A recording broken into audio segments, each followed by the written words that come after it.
네, 신기주의 신기한 문화 사전, 신기주 문화 칼럼니스트 어서 오세요. 네, 안녕하십니까? 네, 오늘 문화 사전 주제는 이거네요. 디즈니 마법? 그러게요. 마법을 부려요? 네, 어떤 건가요? 이거 흥행 마법이라고 얘기할 수밖에 없어. 이쯤 되면. 네네. 그러니까 토이스토리 4가 개봉했는데요. 네. 일단 역대 그 픽사 애니메이션 최고 오프닝 스코어입니다. 14만 그래요? 1,855명. 이쯤 되면 그 유명한 겨울왕국만큼 흥행이 잘 되고 있다는 뜻이에요. 네. 지난 주말에 100만 스코어를 넘겼습니다. 아 그래요? 근데 재밌는 건요. 네. 아니요, 슬프다고 해야 될까요? 음. 극장에 가서 보면 성인 어른 관객분들이 네. 눈물을 흘리고 울고 있어요. 그리고 그 요즘은 익숙하지 쿠키 영상들 있잖아요. 네네네. 5개나 있는데 네. 그 5개 끝날 때까지 자리를 뜨지 않고 계속 객석에 있습니다. 이게 무슨 일일까요? 대체? 왜 울어요? 왜 그러게 우는 걸까요? 말입니다. 그게 바로 얼마나 토이스토리라는 스토리와 관객들이 동일치가 되어 있는지를 보여주는 거겠죠. 완전 감정이입 뭐 이런 맞습니다. 건가요? 맞아요. 네. 그러니까 이게 사실 이렇게까지 오랫동안 우리 곁을 지키는 작품이 또 없었겠죠. 그건 20년이 넘었으니까 그 기간 동안 같이 성장해왔기 때문일 거예요. 네. 그 어벤져스 보시면서도 우시는 분들 계셨는데 조금 네, 접니다. 야, 네. 결은 달랐겠지만 눈물이 많아요. 네. 그래요.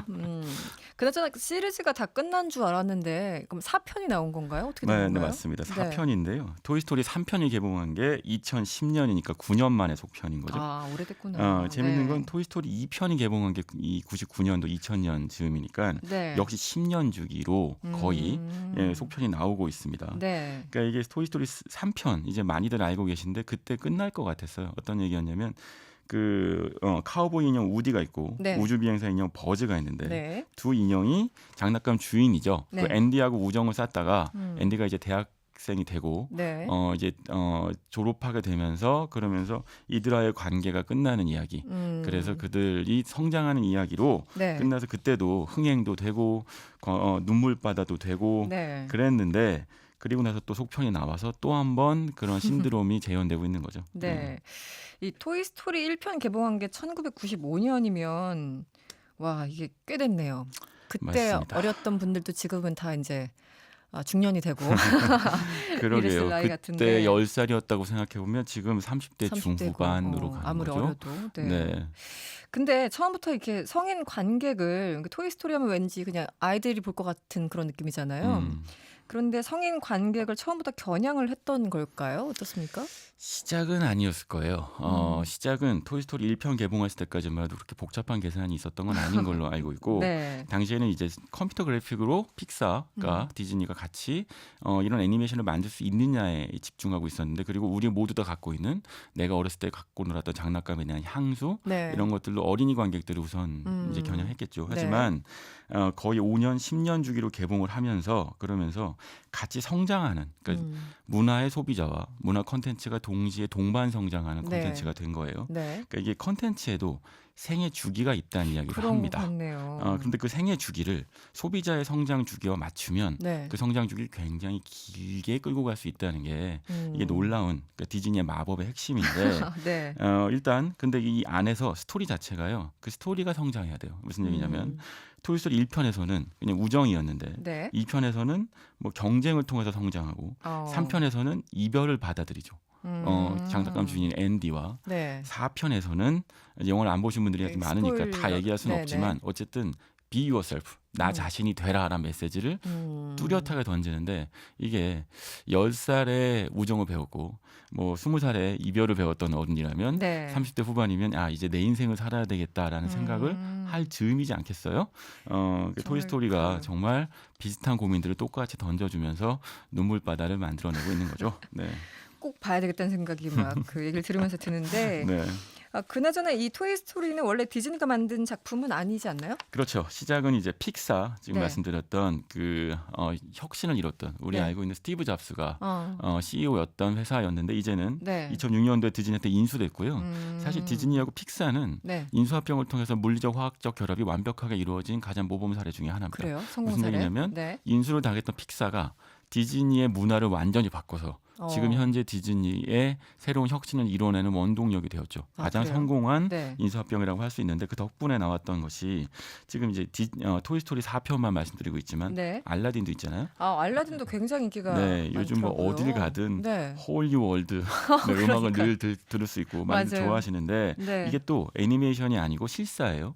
그러니까 디즈니가 실사화시킨 애니메이션을 통해서 요즘 흥행몰이를 하고 있죠. 이쯤 되면 정말 디즈니 마법이에요. 진짜 네. 몰이를 하고 있는 상황.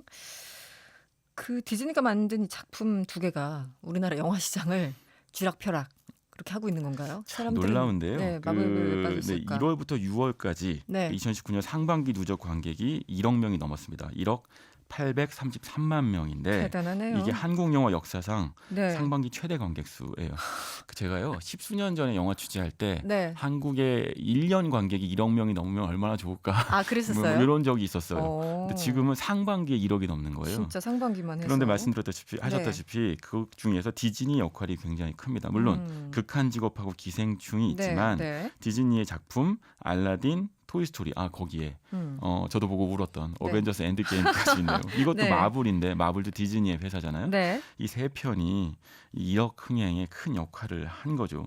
근데 흥미로운 건요. 네. 그러니까 왜 흥행 산업이라는 게 도박이라는 얘기를 하잖아요. 그렇죠. 얼마나 예측이 불허하면 그러겠어요. 그렇죠. 근데 도대체가 디즈니는 세 편 연달아 이렇게 흥행을 시키는 거라면 이쯤 되면 보통 도박에서 뭐라고 얘기하냐면 뭔가 치팅을 했을 것이다. 그래요? 어떻게 하면 이런 얘기 로열 스트레이트 플래시가 계속 나올 수도 없고 38 광땡이 계속 나올 수도 없는데 이렇게 나온다면 이건 불가능한 것인데 너무 잘 불가능을 가능하게 만들고 있는 거죠. 네. 계속 홈런이니까 좀 이상하기도 한데 어떻게 하고 있는 걸까요? 그러니까 비밀이 있을 거잖아요. 네. 네, 뭐 관심법도 아니고 이거 어떻게 만드는 거예요? 네, 아까 말씀드렸다시피 이게 네. 그 세대 상품이라는 게 있어요. 그러니까 정말 우리 어른 세대들 보면 배너를 여전히 최고의 역사물로 생각하세요. 배너, 네. 네, 그러니까 사실 배너를 또 보고 싶어 하지만 배너를 똑같이 리메이크하면 소용이 없어요. 왜? 예전의 향수를 느끼는 건 옛날 배너니까. 그렇죠. 찰턴 헤스턴이 나온 그 배너니까. 그렇죠.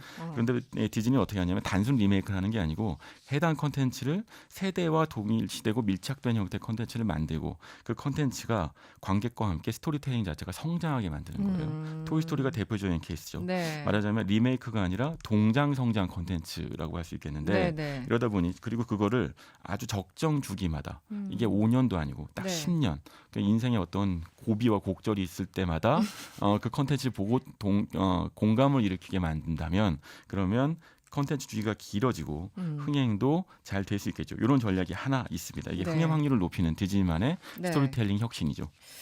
그 어떻게 보면은 고객을 이렇게 가둬놓고 움직이지 네. 못하게 계속 같이 가는 것 같아요. 네. 그러니까 우리는 뭐 자발적으로 포섭당했다 어떻게 표현을 해야 될까요? 맞아요, 맞고요. 네. 사실은 그 올해 하반기가 되면 네. 무시무시한 작품이 하나 더 있어요. 뭐 있죠? 겨울왕국 2편이 그래요? 네, 드디어 나옵니까? 2019년 12월 말 크리스마스 맞춰서 개봉할 예정입니다. 네. 근데 이게 흥미로운 게 겨울왕국 1편이 개봉했던 게 2013년이잖아요. 네, 그렇죠. 한 7년 정도 있다가 개봉하는데 그때 겨울왕국을 보고 드레스 입고 노래를 불렀던 아이들이 지금은 이제 사춘기가 되어 있거나 그렇겠네요. 대학생이 되어 있겠죠. 그러면 거기에 맞춘 스토리텔링이 나올 게 틀림없어요. 그래요. 예측. 엘사가 성장했겠죠. 그러면 네. 거기에 맞춰서 네. 내 인생과 결합된 형태의 컨텐츠로 공감을 일으키게 되는 것이죠. 그게 알라딘도 마찬가지예요. 알라딘이 예전에 개봉했을 때만 해도 왕자가 주인공이었는데 네. 지금은 공주가 주인공인 네. 자스민 공주가 훨씬 매력적이라고 하잖아요. 알라딘보다. 제목 바꿔라 얘기 나옵니다. 네. 그건 지금 여성 관객들이 요구하는 자주적인 여성상을 보여주면서 네. 컨텐츠가 성장하고 있어서 디즈니도 성장하죠. 네. 예전에 공주 왕국이었는데 네. 지금은 모두를 위한 마법을 부리는 디즈니 컨텐츠가 된 것이니 네. 디즈니도 같이 성장하고 있는 것이 이런 초월적인 흥행 확률의 비결이 아닌가 싶습니다. 참 디즈니 아까 언급하셨지만 인수합병 성공 사례 네. 이렇게 말씀하셨는데 지금 CEO가 누구죠? 밥 아이거인데요. 어, 네, 어떤 장기 집권하고 사람- 있는 CEO입니다. 장기 집권이에요? 어떤 사람인가요? 이 사람은요. 네. 이 전임자 얘기를 해야 돼요. 전임자. 마이클 아이즈너라는 인물이 2005년도까지 20년 넘게 장기 집권을 했었는데 그래요? 마이클 아이즈너는 90년대 미국 비즈니스를 상징하는 전형적인 권위주의적인 CEO입니다. 그래요? 소통이 잘 안 되고 네. 자기가 모든 걸 결정하겠다였어요. 네. 밥 아이거는 정반대입니다. 임파워먼트, 권한 위입을 굉장히 잘하는 CEO고요. 네. 그것이 인수를 한 기업한테도 마찬가지예요. 내가 인수를 하면 보통 이제 점령꾼처럼 들어가서 내가 그런 원하는 경우 룰을 많죠. 따라라라는 네, 네. 경우들이 많은데 밥 아이거는 픽사를 인수했을 때도 픽사의 유명한 이제 CEO와 회장이죠. 네. 그 에드 캠멀 그리고 존 레세터라는 인물들을 디즈니 스튜디오에 수장으로 앉혀요. 애니메이션 스튜디오에. 그래요? 피인수된 회사의 CEO를 인수회사의 CEO의 리더로 만드는 거죠. 권한을 위임해서 픽사의 문화를 디즈니에 이식해서 네. 혁신적인 기업으로 만들었고요. 그게 확장되어서 2009년에 마블을 인수하고 마블한테도 권한을 위임하고 네. 2012년엔 스타워즈를 만든 루카스 필름을 인수하고 그래요? 최근에 그 놀랍게도 네. 2019년에 21세기 폭스를 인수합니다. 네. 이거 정말 거대 왕국이네요. 네, 이 자체가. 빅텐트 전략이 된 네. 거죠. 그게 바로 밥 아이거가 모든 걸 담을 수 있는 큰 그릇이 있는 CEO이기 때문에 가능한 네. 거죠. 멋있네요, 이 사람. 스타일이. 네. 그래서 미국 대선에 네. 민주당 후보로 유력하게 거론되고 있습니다. 네, 그러니까 정부를 운영하기에도 적합한 임파워먼트의 네. 화신이라는 것이고 트럼프의 대항마라고 얘기가 되는데 2020년 대선에는 안 나올 것 같아요. 왜냐하면 21세기 폭스 인수가 워낙 큰 것이니까 네. 2024년도 이게 예상해 볼 만합니다. 알겠습니다. 네. 네, 지금까지 신기주 문화 칼럼니스트였습니다. 고맙습니다. 네, 감사합니다.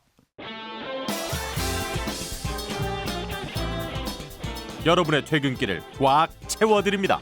평일 저녁 6시 5분 이승원의 세계는 그리고 우리는